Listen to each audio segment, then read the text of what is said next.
नमस्कार दोस्तों। तो वेलकम टू नवग्रह एस्ट्रोलॉजी। आज हम बात करने जा रहे हैं एक्सॉल्टेशन और डेबिलिटेशन ऑफ प्लैनेट्स। आज का टॉपिक बहुत ही इंटरेस्टिंग होने वाला है क्योंकि आज हम बात करेंगे उच्च के और नीच के ग्रहों की, कैसे वो आपकी लाइफ में इम्पैक्ट डालते हैं, कैसे वो आपकी कुंडली में काम करते हैं, कैसे वो मैनिफेस्ट कर रहे हैं आपके सराउंडिंग्स में। ठीक है, लेकिन इसे समझने से पहले ना हमें समझना पड़ेगा कि प्लैनेट्स कैसे काम करते हैं, राशियां कैसे काम करती हैं और हाउसेस कैसे काम करते हैं। क्योंकि एग्जॉल्टेशन ना सिर्फ राशि वाइज नहीं होती, एग्जॉल्टेशन हाउस वाइज भी होती है। ठीक है, तो प्लैनेट्स को आप ऐसे देखिए कि जो भी चीजें मैनिफेस्ट हो रही है ना आपकी लाइफ में, जो भी इवेंट्स हैपन हो रहे हैं वो प्लैनेट्स करते हैं। तो प्लैनेट्स क्या है? प्लैनेट्स डूअर्स हैं, प्लैनेट्स एक्टर्स हैं जो एक्ट करते हैं। अब उन्होंने एक्ट क्या करना है, उन्होंने काम क्या करना है, वो डिसाइड करता है वो प्लैनेट किस हाउस में बैठा है, वो प्लैनेट कौन सा लॉर्ड हो गया है, किस हाउस का वो मालिक बन गया है। जैसे कि सन अगर फर्स्ट हाउस में बैठा है वो आपको डिफरेंट रिजल्ट देगा, सन थर्ड हाउस में बैठा डिफरेंट रिजल्ट देगा। अब यहीं पे सन अगर 10th लॉर्ड है आपका तो वो डिफरेंट रिजल्ट देगा, सन 6th लॉर्ड है तो डिफरेंट रिजल्ट देगा। ठीक है, तो हाउसेस बहुत मैटर करते हैं, हाउसेस ही प्लैनेट्स को बताते हैं कि काम क्या करना है, उनका पर्पस क्या है।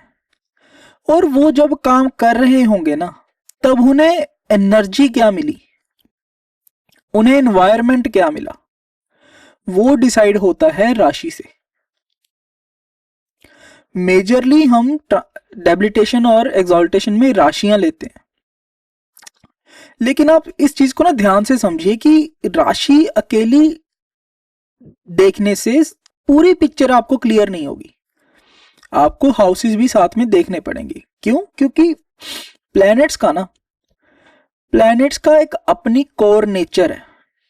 फॉर एग्जाम्पल सन है ना, सन पहले घर का कारक है, सन ने अपने बारे में सोचना है, सन ने रूल करना है, वो उसकी एक नेचर है। अगर उसे हम काम दे दें जुपिटर वाला तो जुपिटर का काम वो नहीं कर पाएगा, क्योंकि जुपिटर ने अपनी नॉलेज देनी है, जुपिटर ने दूसरे का थॉट प्रोसेस चेंज करना है।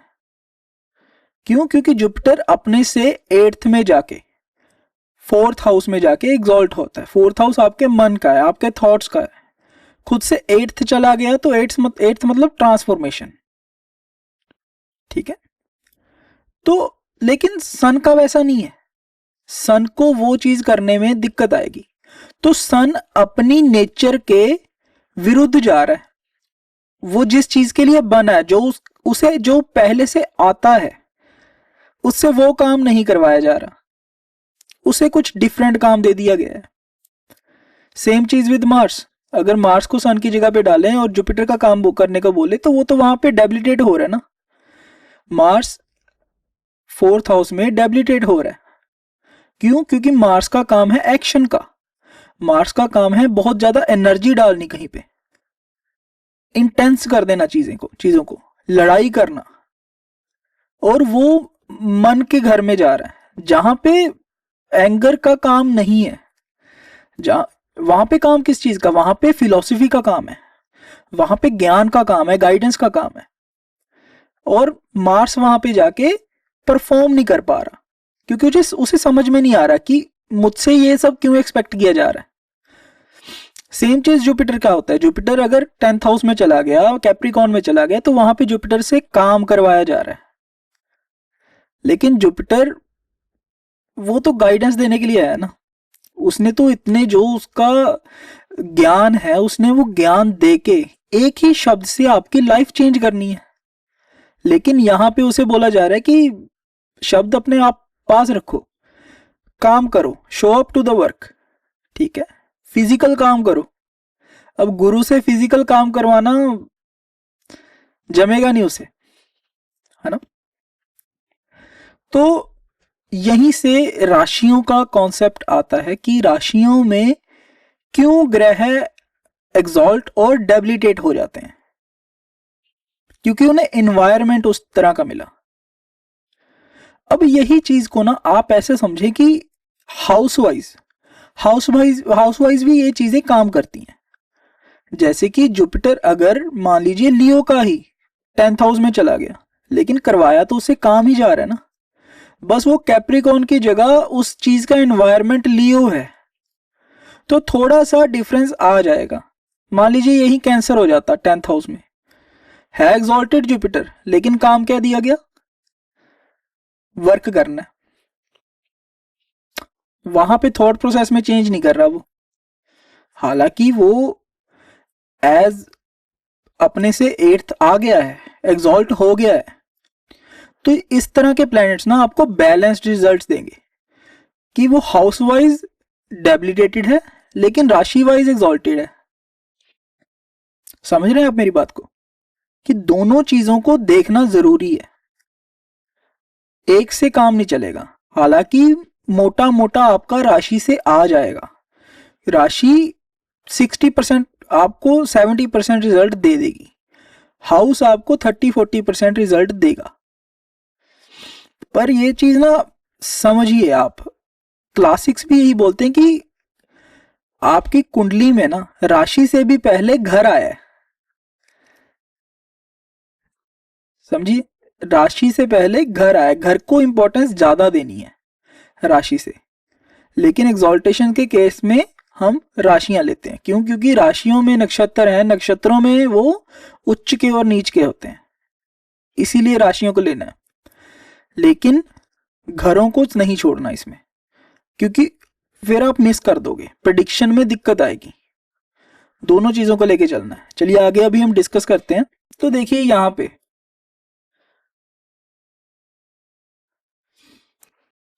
जो एग्जॉल्टेशन है ना, वो पॉइंट है प्लेनेट का जहां पे वो अपनी क्वालिटी को अच्छे से एक्सप्रेस कर सकता है, जहां पे वो परफॉर्म अच्छे से कर सकता है, उसे कोई रिस्ट्रिक्शन नहीं आनी, मतलब वो बना ही उस चीज के लिए है।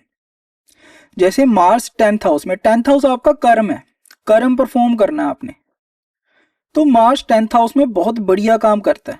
क्यों? क्योंकि उसका काम ही वही है, वो बना ही इसलिए है कि मैं परफॉर्म कर सकूं। 10th हाउस रणभूमि है, जहां पे जाके आप कर्म दिखाते हो, अपना पराक्रम दिखाते हो अपना। वहां पे जाके मार्स उच्च का हो जाता है 10th हाउस में, नेचुरल 10th हाउस में, और वहीं पे जुपिटर नीच का हो जाता है। क्यों? क्योंकि जुपिटर काम करने नहीं आया, वो उसका डोमेन नहीं है। जुपिटर का डोमेन क्या है? जुपिटर का डोमेन है आपकी थॉट प्रोसेस को चेंज करना, ट्रांसफॉर्म करना। क्यों? क्योंकि जुपिटर अपने से जो मूल त्रिकोण है उसका सैजिटेरियस, उससे 8th में जाके, कैंसर में जाके उच्च का होता है। अभी कैंसर क्या है? कैंसर आपका मन है, कैंसर आपकी थॉट प्रोसेस है। तो कैंसर क्या है? कैंसर आपकी थॉट प्रोसेस है, ठीक है। तो उसके लिए जुपिटर वहां से 8th जा रहा है, वहां पे जाके वो काम कर रहा है। क्योंकि जुपिटर का डोमेन क्या है? जुपिटर का डोमेन है फिलॉसफी। उसका काम है आपको ऐसा थॉट देना जिससे आपकी थिंकिंग में इंप्रूवमेंट आ सके, आपकी थॉट प्रोसेस को इंप्रूव करना, ये जुपिटर का काम है। जुपिटर का काम कुछ परफॉर्म करना नहीं है, फिजिकली अग्रेशन दिखाना नहीं है, वो काम मार्स का है। तो जहां पे मार्स उच्च का होता है वहां पे जुपिटर नीच का होता है, ठीक है। क्योंकि जुपिटर अगर अगर जुपिटर को ना आप 10th हाउस में डाल दो, तो वो ऐसा होगा कि आप अपने गुरु को बोल रहे हैं कि वो एफर्ट्स करे, फिजिकल काम करे, ठीक है, ड्यूटीज परफॉर्म करे अपनी। लेकिन उसका काम वो नहीं है, उसका काम काम ये है कि वो जो ज्ञान लेके बैठा है ना, उस ज्ञान को यूज करके वो आपके ऊपर काम कर सके, वो थॉट को चेंज कर सके, ठीक है जी। वैसे ही अगर आप मार्स को 4th हाउस में डाल दोगे, कैंसर में डाल दोगे, तो जो मन का हाउस है ना, वहां पे अग्रेशन आ गया। मार्स अग्रेशन है ना, मार्स बहुत ज्यादा एनर्जी है, एंगर है। मार्स प्रैक्टिकलिटी है। जो मन है ना वो प्रैक्टिकल नहीं है, मन फिलोसफिकल है। क्यों? मन की एक थॉट प्रोसेस है, उसके अपने एक बिलीफ है, बिलीफ सिस्टम है। तो वहां पे मार्स अच्छा काम नहीं कर पाएगा, वो खुद को एक्सप्रेस नहीं कर पाएगा। उसे लगेगा कि मैं गलत जगह पे बैठा हूं, मुझसे अलग काम करवाया जा रहा है, मैं इसके लिए बना नहीं हूं। समझ गए आप? तो यहीं पे देखते हैं कि सन है ना, जो सन एरीज में जाके एग्जॉल्ट होता है। क्यों? क्योंकि सन जो एरीज है ना, नेचुरल काल पुरुष कुंडली में वो फर्स्ट हाउस बनता है। अब फर्स्ट हाउस ना आपके जो चार्ट है उसका, उसकी गद्दी है, राज गद्दी है वो। और सन ग्रहों का राजा है, ठीक है। राजगद्दी क्यों है? क्योंकि जो भी हाउसेज है ना आपके चार्ट में, वो फर्स्ट हाउस के पर्सपेक्टिव से हैं। फोर्थ हाउस मन का है क्योंकि वो फर्स्ट से फोर्थ है, वो फर्स्ट हाउस का फोर्थ हाउस है। सिक्स्थ हाउस एनिमीज का है, वो फर्स्ट से सिक्स्थ है, फर्स्ट हाउस का एनिमीज है, ठीक है। फोर्थ हाउस फर्स्ट हाउस का थॉट प्रोसेस है। टेंथ हाउस कर्म का है। किसका कर्म है? वो फर्स्ट हाउस का कर्म है। अब फर्स्ट हाउस कौन है? फर्स्ट हाउस आप खुद हो, फर्स्ट लॉर्ड आप खुद हो, असेंडेंट लॉर्ड, है ना। तो जो फर्स्ट हाउस है ना, वहां पे आके मार्स, वहां पे आके सन उच्च का होता है, क्योंकि वो राजगद्दी है, वहां पे वो बैठा है, वहां पे वो बैठा कंट्रोल कर रहा है सब सब चीजों को। और दूसरी एरीज की राशि ना इनिशिएशन की राशि है, क्योंकि वहां पे चीजें शुरू होती हैं।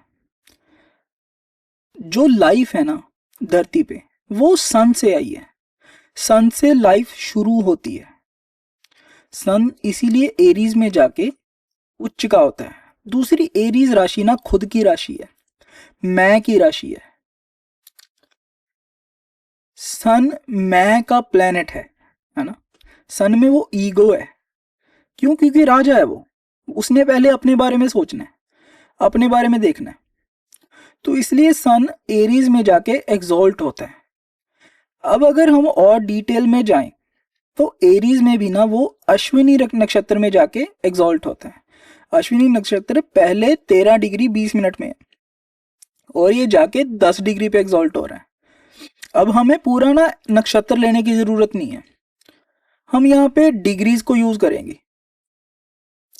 10 डिग्री उसका डीप एग्जॉल्टेशन पॉइंट है। जितना वो डिग्री के क्लोज होगा उतनी आपको सन की जो चीजें हैं वो व्यक्ति में ज्यादा दिखेंगी, ठीक है। और लिब्रा में उसके बिल्कुल ऑपोजिट जो राहु का नक्षत्र पड़ता है, स्वाति, वहां पे जाके सन डेबिलिटेट हो जाता है, क्योंकि वहां पे ना उसे मैं छोड़नी पड़ती है। लिब्रा साइन है, वीनस का साइन है, अपोजिशन का साइन है, आपसे जो ऑपोजिट है उसे मैं छोड़ के आप करना पड़ता है सन को, इसलिए वो वहां पे जाके नीच का हो जाता है। इसे समझने के ना और भी बहुत तरीके हैं। फॉर एग्जाम्पल एरीज राशि ना फास्ट राशि है, तेज, और सन कारक है उन चीजों का। सन तेज मूव करता है, मतलब सन इनिशिएट करता है चीजों को, तो उसने वो चीजें करनी है फटाफट फटाफट, उसने वो करते जाना है। लेकिन लिब्रा ना बहुत ही डीप राशि है, स्लो राशि है, वहां पे आके सन अच्छे से परफॉर्म नहीं कर पाता, ठीक है। वहां पे कौन अच्छे से परफॉर्म करता है? वहां पे ना अच्छे से परफॉर्म करता है सैटर्न, क्योंकि सैटर्न स्लो मूविंग प्लैनेट है। और सैटर्न ना कारक है मासिस का, लोगों का कारक है। वो आपको ना ईगो नहीं देता, वो हम्बल करता है आपको सैटर्न। तो इसीलिए सैटर्न लिब्रा में जाके उच्च का होता है, लेकिन एरीज में वो डेबिलिटेटेड हो जाता है, जहां पे सन उच्च का होता है। क्यों? क्योंकि सन ने मैं करना है, सैटर्न ने मैं नहीं करना। सैटर्न तो हम्बल करता ना आपको, सैटर्न आपको आप कहने के लिए मजबूर करता है ना। लोगों के लिए काम करने के लिए मजबूर करता है। और दूसरा एरीज मैंने बोला फास्ट राशि है, और सैटर्न स्लो मूविंग प्लैनेट है, तो इसलिए सैटर्न वहां पे जाके परफॉर्म नहीं कर पाता अच्छे से, इसलिए सैटर्न वीक हो जाता है वहां पे। ठीक है जी। जो दूसरा ग्रह हम जिसकी बात करेंगे अभी वो है मून। अब मन है ना जो, उसे मून रिप्रेजेंट करता है, और मन को ना एग्जॉल्ट करना, खुश करना बहुत ही मुश्किल है। इसीलिए मून ना सिर्फ पहले 3 डिग्री में टॉरस के उच्च का होता है। अब वहां पे मून होना बहुत ही रेयर बात है, क्योंकि मून तेज मूव करता है, बहुत तेज मूव करता है। तो बहुत कम लोग मिलेंगे आपको जिनका मून एग्जॉल्टेड मिलेगा आपको, है ना, क्योंकि वो मूव कर जाता है 2-3 घंटे 4 घंटे में मूव कर जाता है वो उतना। तो बड़े स्पेसिफिक टाइम के लिए वो आता है रोहिणी में। हालांकि वो रोहिणी में सबसे ज्यादा टाइम बिताता है, लेकिन जो टॉरस का पार्ट है ना रोहिणी का, उसमें मून एग्जॉल्ट होता है, एरीज में नहीं होता। ठीक है। अब मून है जो, वो ना पैसे का भी कारक है। फ्लो, जो कैश लिक्विड कैश है ना, उसे मून रिप्रेजेंट करता है। वो खुद से 11वें में जाके एग्जॉल्ट हो रहा है। गेन्स जो पैसा, पैसा पैसे को खींचता है ना, वो चीज है मून इन टॉरस, पैसे से पैसा बनाना। ठीक है। लेकिन वो ना डेबिलिटेट होता है स्कॉर्पियो की राशि में, केतु के साइन में। केतु कम करता है। ठीक है। केतु चीजों को कम करता है, ब्रेक करता है, कट करता है, तो पैसा कम हो रहा है, तो वहां पे वो डेबिलिटेट हो जाता है। ये तो हमने सिर्फ एक कारक तत्व से समझा मून के। मन का भी कारक है मून। मन सेकंड हाउस में, मून खाने का भी कारक है, खाना सेकंड हाउस में। ठीक है। वहां पे जाके मून उच्च का होता है, लेकिन जो एग्जिट है हमारा वो 8th हाउस है। खाना वेस्ट हो रहा है वहां पे, खाना जा रहा है वहां पे जाके मून नीच का हो रहा है। समझ रहे हो आप इस बात को? ये एग्जॉल्टेशन और डेबिलिटेशन ना सोच का टॉपिक है, सोचना पड़ेगा इसके लिए। और स्कॉर्पियो में भी पहले 3 डिग्री में वो नीच का होता है। ठीक है। मार्स और जुपिटर की हम बात कर चुके हैं। मार्स जो एग्जॉल्ट होता है ना, वो कैप्रिकॉन में होता है, क्योंकि कैप्रिकॉन रणभूमि है। मार्स वॉरियर है, वो बना ही उस चीज के लिए है। तो जब मार्स कैप्रिकॉन में होगा, वो बेहतर परफॉर्म कर पाएगा, बेस्ट टू इट्स एबिलिटीज वो परफॉर्म कर पाएगा। लेकिन वही कैंसर में उसे डाल दिया तो कैंसर में वो सोचेगा कि यहाँ पे अभी कैंसर में बोल रहे हैं कि आप कंसोल करो किसी को, आप उसकी फीलिंग्स की केयर करो। और एक सोल्जर को क्या पता फीलिंग्स क्या होती हैं, क्योंकि उसका काम नहीं है वो, उसका वो डोमेन नहीं है, वो किसी और चीज के लिए बना है। उसने तो लड़ना है वहां पे, उसने परफॉर्म करना है। ठीक है। तो इसलिए कैंसर में वो डेबिलिटेटेड होता है, खास करके अश्लेषा नक्षत्र में 28 डिग्री पे। अब हम बात करते हैं अपने अगले पेयर की। सॉरी, अभी हम बात करते हैं जुपिटर की, इससे बिल्कुल ऑपोजिट।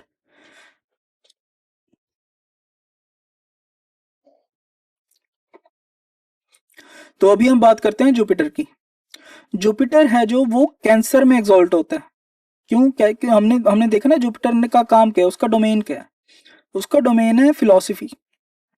फिलॉसफी क्या करती है? फिलॉसफी आपकी थॉट प्रोसेस को चेंज करती है। वो उसको सेजिटेरियस से 8th राशि जो पड़ती है कैंसर, वहां पे जाके एग्जॉल्ट हो रहा है, जहां पे उसके नॉलेज का सबसे बेस्ट यूज हो सकता है।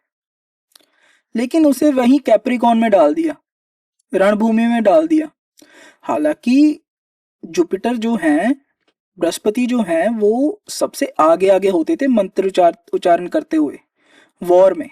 सैजिटेरियस भी वॉर की राशि है, लेकिन कैप्रिकॉन सिर्फ वॉर नहीं है, वो रणभूमि है, कर्म करना है वहां पे। सैटर्न की राशि है वो, है ना। तो वहां पे जाके जुपिटर परफॉर्म नहीं कर पाता अच्छे से। दिक्कतें आती हैं, उसे एक्सप्रेस करने में दिक्कतें आती हैं। नॉलेज देता है वो, क्योंकि जुपिटर तो नॉलेज तो है ही, नॉलेज देता है, लेकिन नॉलेज एक्सप्रेस नहीं हो पाती, दिखाई नहीं देती नॉलेज। ठीक है। वही मार्स, मार्स कैप्रिकॉर्न में एग्जॉल्ट होता है, क्यों? दुश्मन की राशि है। सैटर्न और मार्स दुश्मन है ना आपस में, उनकी राशि, उसकी राशि है। तो अगला हमारा जो पेयर है वो है मरकरी और वीनस। अब देखिए, मरकरी जो है ना, वो बच्चा है, वो सेल्फिश है बच्चा होने के नाते ना, बच्चे सेल्फिश होते हैं, बच्चे अपना देखते हैं पहले। ठीक है। और वीनस जो है वो गुरु है। वीनस कहता है, वीनस पाइसिस में एग्जॉल्ट होता है, जहां पे देना है, आपने किसी को देना है, 12th हाउस, डोनेट करना है आपने। ठीक है। वीनस। और डेबिलिटेटेड होता है वर्गों में, जो मरकरी की राशि है, जिसमें कमियां निकालनी है। अभी वीनस ना आपके ऑपोजिट का साइन है, आपका जो भी पार्टनर है उसका साइन है। अगर आप उसे, उसमें कमियां निकाल रहे हो, आप उसे, उसकी बातों में नुक्ताचीनी कर रहे हो, तो वहां पे आपका रिलेशनशिप चलने वाला नहीं है। रिलेशनशिप कैसे चलेगा? जब वो पाइसिस में होगा, जब वो देगा दूसरे पार्टनर को के लिए, आप न, मतलब बिना स्वार्थ के काम करोगे, उसे दोगे, उसके लिए कुछ करोगे, वहां पे जाके वीनस एग्जॉल्ट होता है। अब मरकरी का बिल्कुल उल्टा है उससे। मरकरी अपने खुद का सोचता है। ठीक है। मरकरी क्योंकि वर्गों की राशि में एग्जॉल्ट होता है। वर्गों की राशि कौन सी है? नुक्ताचीनी करना, कमियां निकालना, टू द पॉइंट जाना, डीप तक जाना, मतलब चीजों को फरोलना कि इसमें क्या था, इसमें क्या था, इसमें क्या था। ये अगर 100 रुपए लेके किसी को भेजा है कि ये ले आना, तो हिसाब लेना, अच्छा 12 का ये है, 24 का ये है, 26 का ये है, बाकी के कहाँ। वीनस का वो ट्रेट नहीं है, मरकरी का वो ट्रेट है। इसीलिए मरकरी 6th हाउस में, वर्गों में एग्जॉल्ट होता है, और वीनस 12th हाउस में, पाइसिस में एग्जॉल्ट होता है, और उल्टा डेबिलिटेटेड होते हैं ये। ठीक है। अब इसके बाद आते हैं हमारे राहु और केतु।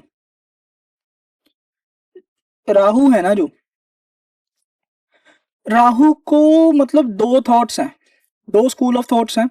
एक की राहु टॉरस में एग्जॉल्ट होता है, क्यों? क्योंकि ये ना मून के नोड्स हैं, चंद्रमा के नोड्स हैं ये, साउथ नोड और नॉर्थ नोड। तो इसीलिए राहु को चंद्रमा की तरह बिहेव, वो बोलते हैं कि वैसे लेना है, कि टॉरस में एग्जॉल्टेड होता है और स्कॉर्पियो में डेबिलिटेट होता है। वैसे ही केतु का है कि स्कॉर्पियो में एग्जॉल्ट होता है और टॉरस में डेबिलिटेटेड होता है। लेकिन दूसरा थॉट ये कहता है कि राहु ना जेमिनाई में एग्जॉल्ट होता है, आर्द्रा नक्षत्र है वहां पे, राहु का नक्षत्र है वहां पे। ठीक है। और सेजिटेरियस में डेबिलिटेटेड होता है। केतु सेजिटेरियस में एग्जॉल्ट होता है। हम तो मानते हैं कि केतु गुरु का चेल है, तो गुरु की राशि में वो एग्जॉल्ट होता है। जेमिनाई में वो डेबिलिटेटेड होता है। अब मैं मानता हूं कि वो जेमिनाई और सेजिटेरियस वाला सही है, लेकिन आप दोनों थॉट्स ले सकते हो। ठीक है। दूसरा रीजन क्या है इस जेमिनाई को मानने का, कि जेमिनाई राशि ना डुअलिटी की राशि है, जहां चीजें एक से ज्यादा हैं, और राहु चीजों को बढ़ाता है, एक्सपैंड करता है। तो इसीलिए राहु वहां पे एग्जॉल्टेड काम करता है। ठीक है। वहीं पे केतु को वहां पे अगर डाल दिया, केतु तो चीजों को कट करता है ना, चीजों को कम करता है। तो केतु जेमिनाई में जाके डेबिलिटेटेड हो जाता है। ठीक है जी। तो ये थी हमारा पार्ट 1, कि कौन सा प्लेनेट कौन सी राशि में जाके एग्जॉल्टेड या डेबिलिटेट हो रहा है। क्यों हो रहा है? क्योंकि उसे फेवरेबल एनवायरनमेंट मिल रहा है, जो भी उसका काम है उसे काम करने के लिए अच्छा इन्वायरमेंट मिल रहा है, सपोर्टिव इन्वायरमेंट मिल रहा है। लेकिन अगर ये ना दो एक ये सिर्फ ऐसे ही काम नहीं करती, इसके पीछे और भी चीजें हैं। जैसे हमने पहले बात की कि एग्जॉल्टेशन सिर्फ राशि से नहीं आती, हाउस वाइज भी हमने एग्जॉल्टेशन लेनी है, वरना रिजल्ट में कमी कर दोगे आप, क्योंकि आप ना फिर आधी चीज ही देख रहे हो। हालांकि मेजर पार्ट जो प्रिडिक्शन का आएगा वो राशि से आएगा, एग्जॉल्टेशन और डेबिलिटेशन का मेजर पार्ट राशि से आएगा, लेकिन जो प्लेनेट का काम है उसका मेजर पार्ट हाउसेस से आएगा। इसीलिए इस चीज को ब्लेंड करना बहुत ही जरूरी है। समझ में आ रहा है ना आपको कि प्लेनेट एग्जॉल्टेड है कि नहीं, उसे इन्वायरमेंट मिला कि नहीं, वो राशि से आएगा, लेकिन उसका काम क्या है, उसे अपना फेवरेट काम मिला कि नहीं, वो हाउसेस से आएगा। तो इन दोनों को ना इसमें से किसी को भी छोड़ नहीं सकते हम। हालांकि 60% आपने राशि देखनी है एग्जॉल्टेशन डेबिलिटेशन के लिए, 40% हाउस देखना है, लेकिन दोनों को जब ब्लेंड करोगे ना तो आपको क्लियर आइडिया होगा कि इसका मैनिफेस्टेशन क्या होगी। ठीक है, तो ये चार्ट है हाउस वाइज। कालपुरुष कुंडली में ये राशि वाइज भी हो जाएगा, लेकिन हाउस वाइज सन फर्स्ट हाउस में एग्जॉल्टेड होता है, सैटर्न डेबिलिटेटेड होता है, moon exalted second house, Rahu exalted third house, Ketu debilitated third house, Jupiter exalted third house, Mars debilitated Jupiter exalted fourth house और मार्स उसी में डेबिलिटेटेड। ठीक है जी। फिफ्थ हाउस में कोई एग्जॉल्ट कोई डेबिलिटेट नहीं होता। क्यों? क्योंकि वो ना राजा का हाउस है, सन का हाउस है। ठीक है, वहां पे कोई और परफॉर्म नहीं कर सकता, वहां पे कोई उच्च का नहीं हो सकता। ठीक है जी। वैसे ही 11th हाउस में भी कोई एग्जॉल्ट या डेबिलिटेट नहीं होता। क्यों? क्योंकि राहु भी है ना, वो राहु भी राजा है। एक राजा सन है, दूसरा राजा राहु है। ये चीज को ध्यान में रखना आपने। सन को अगर कोई हरा सकता है वो राहु हरा सकता है। वैसे सन सभी प्लैनेट्स में सबसे ज्यादा स्ट्रांग है, लेकिन सर्टेन कंडीशंस के साथ राहु सन को हरा सकता है। ठीक है। थर्ड हाउस में सिक्स्थ हाउस में मरकरी एग्जॉल्टेड, वीनस डेबिलिटेटेड। और वैसे ही 7th हाउस देख लीजिए आप, सैटर्न एग्जॉल्टेड, सन डेबिलिटेटेड। मून डेबिलिटेट होता है 8th हाउस में, केतु उच्च का होता है 9th हाउस में। क्यों? क्योंकि केतु ना हाईएस्ट अचीवमेंट है, और 9th हाउस आपकी हायर लर्निंग है। वो चाहे रिलीजन से आए, वो चाहे बुक्स से आए। ठीक है, क्योंकि वही चीज है ना, आपका असली धर्म है ना, जो वो हायर लर्निंग है। धर्म धर्म नहीं है सिर्फ। ठीक है, वो क्योंकि वो आपको ना कुछ सिखाता है, वो गुरु है आपके लिए। उसने आपकी थॉट को शेप करना है, उसने आपकी सोच को एक डायरेक्शन देनी है। ठीक है, तो केतु पीक है, इसलिए वो 9th हाउस में एग्जॉल्ट होता है। राहु इन चीजों को नहीं समझता, राहु वहां पे डेबिलिटेट होता है। मार्स 10th हाउस में एग्जॉल्ट है ना, उच्च का। जुपिटर वहीं पे नीच का हो जाता है। हालांकि उच्च के और नीच के ग्रह अच्छे या बुरे नहीं होते। मैंने वीडियो में कहीं भी नहीं बोला कि उच्च के ग्रह नीच के ग्रह अच्छे या बुरे ग्रह हैं, बस उनके काम करने का तरीका बदल गया, उन्हें जो इन्वायरमेंट मिलना था वो बदल गया। मरकरी 12th हाउस में एग्जॉल्ट होता है। वीनस यहाँ पे ना ये गलत लिखा हुआ है, वीनस यहाँ पे एग्जॉल्ट होता है और मरकरी डेबिलिटेट होता है 12th हाउस में। मैं ये फिक्स कर दूंगा बाद में। तो हमने देखा कि कैसे प्लैनेट्स डेबिलिटेट होते हैं और एग्जॉल्ट होते हैं, है ना, कैसे उनके रिजल्ट में डिफरेंस आता है। लेकिन क्या होता है ना, कई बार नीच भंग हो जाता है। नीच भंग का क्या मतलब है? नीच भंग का मतलब है कि प्लैनेट नीच का था, लेकिन उसकी नीचता ना अभी भंग हो गई है। अब वो डेबिलिटेशन के रिजल्ट्स नहीं देगा, वो या तो उच्च के रिजल्ट्स देगा या फिर वो नॉर्मल रिजल्ट्स देगा। अब वो कैसा होता है, आप ना डेबिलिटेटेड प्लैनेट को समझिए, एक बार किसी भी प्लैनेट को इमेजिन कीजिए। मान लीजिए मरकरी है, मरकरी पाइसिस में जाके डेबिलिटेट हो गया, लेकिन पाइसिस में कौन है, पाइसिस में वीनस एक्सॉल्ट होता है, पाइसिस में, पाइसिस जुपिटर की राशि है। मान लीजिए जुपिटर उसे वहां पे देख रहा है या मिल गया, ठीक है, तो जुपिटर ने ना उसे स्ट्रेंथ दे दी, जुपिटर ने उसे ज्ञान दे दिया कि यहां पे सेल्फिश नहीं होना, ठीक है, तुझे यहाँ पे समझ में नहीं आ रही हैं चीजें, लेकिन मैं हूं, मैं समझाऊंगा, ठीक है। मान लीजिए उसे वहीं पे वीनस एक्सॉल्टेड मिल गया, अगर डेबिलिटेटेड प्लैनेट के साथ एक्सॉल्टेड वीनस आ जाए तो दोनों ना मतलब आपको नॉर्मल रिजल्ट्स देंगे, वो डेबिलिटेशन उसकी कैंसिल हो जाएगी। इसी के साथ मान लीजिए जुपिटर की एग्जांपल लेते हैं, जुपिटर कैप्रिकॉन का है, लेकिन उसे मंगल मिल जाए कैप्रिकॉन में ही, उच्च का मंगल मिल गया, तो जुपिटर को जिन चीजों में दिक्कत आ रही थी तो मंगल उसे हेल्प कर देगा।